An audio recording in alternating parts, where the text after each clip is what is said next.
সবাইকে নমস্কার। কেমন আছেন সবাই? আশা করি ভালো আছেন। তো সবাইকে জানাচ্ছি সরস্বতী পূজার অনেক অনেক শুভেচ্ছা। তো আজকে হচ্ছে সরস্বতী মায়ের পুজো। সেই উপলক্ষে আমরা সবাই মায়ের মন্দিরের সামনে এসে পড়েছি মাকে অঞ্জলি দেওয়ার জন্য। এই তো আমরা সবাই বসে পড়েছি। কিছুক্ষণ সময় পরই আমাদের অঞ্জলি দেওয়া হবে, সেই অপেক্ষায় বসে রয়েছি। তো আমাদের সরস্বতী পূজার সবচেয়ে আনন্দের মুহূর্ত হচ্ছে বা হাত দিয়ে সরস্বতী মায়ের নাম লিখে তারপরে কলম ওঠানো হয়, আর সবাই অপেক্ষায় থাকে যে কার কলম উঠেছে।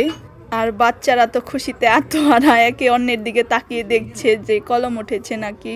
এরপরে আমরা এই মন্দিরের পূজা শেষ করে চলে গিয়েছিলাম আমাদের রাধা গোবিন্দের মন্দিরে। সেখানেও পূজা হয়। আমাদের গ্রামে মোট 3টা পূজা হয়। আর এই মন্দিরে আগামীকাল সাংস্কৃতিক অনুষ্ঠানের ব্যবস্থা করা হয়েছে। আপনারা সকলে আসবেন অনুষ্ঠান দেখতে। তো আমরা মন্দির ঘুরে ঘুরে দেখতে দেখতেই দেখলাম আমার দাদু এদিকে প্রসাদ রান্না করছে, খিচুড়ি প্রসাদ। অঞ্জলি শেষে খিচুড়ি প্রসাদ দেওয়া হবে। তো আমরা এদিকে ঘুরে চলে গেলাম আবার বাড়িতে, মামা শ্বশুরের বাড়িতে। সেখানেও পূজা হচ্ছে আর সেখানে ঘটেছে ভক্তবৃন্দর আগমন। এখানে সব প্রভু আর মাতাজিদের আগমন ঘটেছে। তো তারা ভালোই কীর্তন করছে।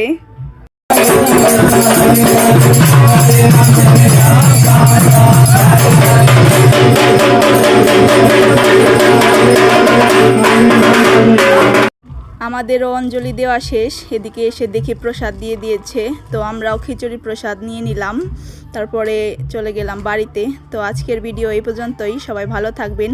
আর কে কে সরস্বতী পূজা করলেন কমেন্টে জানিয়ে যাবেন। তো সবাই ভালো থাকবেন। আবার দেখা হবে নেক্সট ভিডিওতে। Tata, bye bye.